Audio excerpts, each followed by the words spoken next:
नमस्कार. चला, आज आपण नर्सिंग स्पर्धा परीक्षांसाठीचा एक मास्टर प्लॅन बघूया.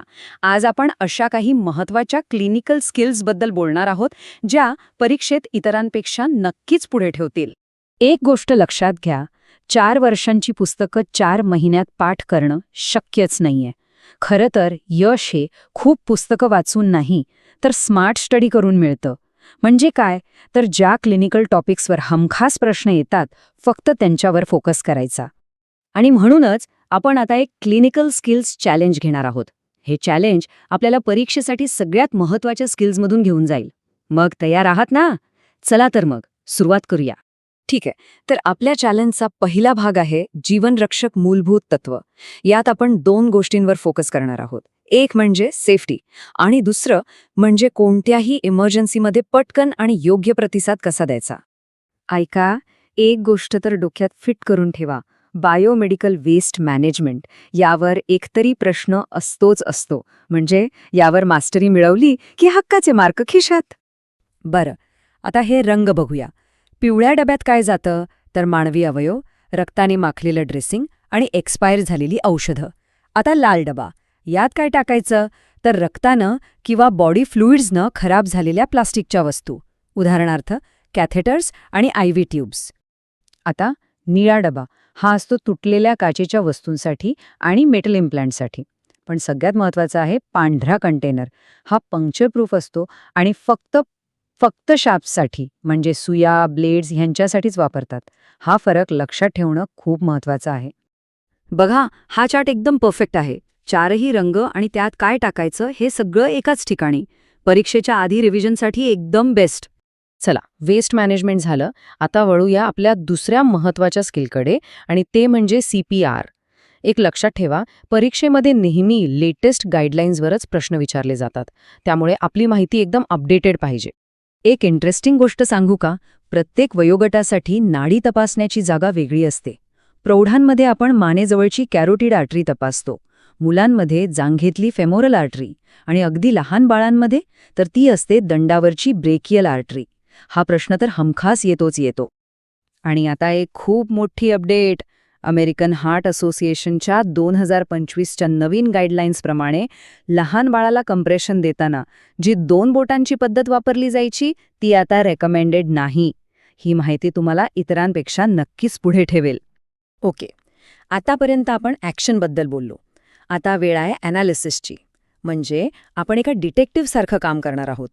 ECG आणि ABG सारखा किचकट डेटा कसा वाचायचा आणि त्याचा अर्थ लावून रुग्णाचा जीव कसा वाचवायचा, हे आता आपण बघूया. VTAC आणि VFib दोन्ही जीवघेणे आहेत. फरक काय आहे? VTACमध्ये समजा हृदय खूप वेगात धावतंय, पण एका तालात. त्यामुळे ECGवर रुंद QRS दिसतात. पण VFibमध्ये हृदय फक्त थरथरत असतं, पंपिंग करतच नाही. म्हणून ECGवर कसलाच पॅटर्न दिसत नाही, फक्त एक गोंधळ दिसतो. हा फरक ओळखता येणं खूप महत्त्वाचं आहे. आता येऊया ABG ॲनालिसिसकडे. यातला एक महत्त्वाचा प्रकार म्हणजे रेस्पिरेटरी ॲसिडोसिस. सोप्या भाषेत सांगायचं तर जेव्हा शरीर पुरेसा कार्बन डायऑक्साईड बाहेर टाकू शकत नाही, तेव्हा रक्ताचा pH कमी होतो आणि PaCO2 वाढतो. आधी हे समजून घेऊया आणि मग यावर एक प्रश्न सोडवूया. चला, एक केस बघूया. एका रुग्णाचा ABG रिपोर्ट आलाय. pH आहे 7.28, PaCO2 आहे 55 आणि HCO3 आहे 24. काय वाटतं, या आकड्यांवरून काय निदान होईल? उत्तर आहे अनकम्पेन्सेटेड रेस्पिरेटरी ॲसिडोसिस. आता हे कसं? बघा, pH 7.35 पेक्षा कमी आहे, म्हणजे रक्त ॲसिडिक आहे. PaCO2 45 पेक्षा जास्त आहे, म्हणजे प्रॉब्लेम रेस्पिरेटरी आहे. आणि HCO3 नॉर्मल आहे, याचा अर्थ अजून बॉडीने कम्पेन्सेट करायला सुरुवात केलेली नाही. चला, अजून एक उदाहरण बघूया, म्हणजे कॉन्फिडन्स वाढेल. दुसऱ्या रुग्णाचा रिपोर्ट बघा. pH आहे 7.52, PaCO2 आहे 30 आणि HCO3 आहे 24. आता सांगा, याचं निदान काय असेल? अगदी बरोबर, हे आहे अनकम्पेन्सेटेड रेस्पिरेटरी अल्कलोसिस. का? कारण pH 7.45 पेक्षा जास्त आहे, म्हणजे रक्त अल्कलाईन झाले, आणि PaCO2 35 पेक्षा कमी आहे, जे रेस्पिरेटरी प्रॉब्लेम दाखवत आहे. इथेही HCO3 नॉर्मल आहे. बरं, आता आपल्या चॅलेंजच्या शेवटच्या पण खूप महत्त्वाच्या भागाकडे जाऊया, नर्सचं गणित. IV drip rate calculation. अनेकांना हे अवघड वाटतं, पण खरं सांगू, योग्य फॉर्म्युला वापरला ना की हे अगदी सोपं आहे. तर हा आहे तो फॉर्म्युला. टोटल व्हॉल्यूमला, जे ml मध्ये आहे, त्याला टोटल टाईमने, जे मिनिटांमध्ये आहे, भागायचं.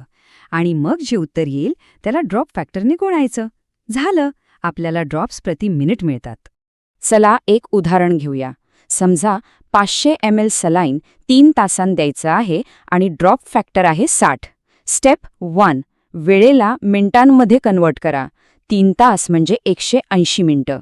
स्टेप 2, 500ला 180 ने भागा. आणि स्टेप 3, जे उत्तर येईल त्याला 60 ने गुणा. आणि आपलं उत्तर काय आलं? 166.6, म्हणजेच जवळपास 167 ड्रॉप्स प्रति मिनिट. बघितलं किती सोपं आहे? तर हे होतं आपलं क्लिनिकल स्किल्स चॅलेंज. आपण एकदम बेसिक सेफ्टीपासून सुरुवात केली आणि किचकट ॲनालिसिसपर्यंत आलो. हा प्रवास नक्कीच परीक्षेसाठी आत्मविश्वास देणारा आहे. आणि ही आहे तुमची final VIP topic checklist. Biomedical waste, CPR, ECG, ABG आणि IV कॅल्क्युलेशन. या 5 विषयांवर मास्टरी मिळवली की यशाचा मार्ग खूप सोपा होईल, हे लक्षात ठेवा. तर मग आता ठरवायचं आहे की फक्त परीक्षा पास होण्यासाठी अभ्यास करायचा, की खरोखर रुग्णांचे प्राण वाचवणारी कौशल्य आत्मसात करायची आहेत. विचार नक्की करा.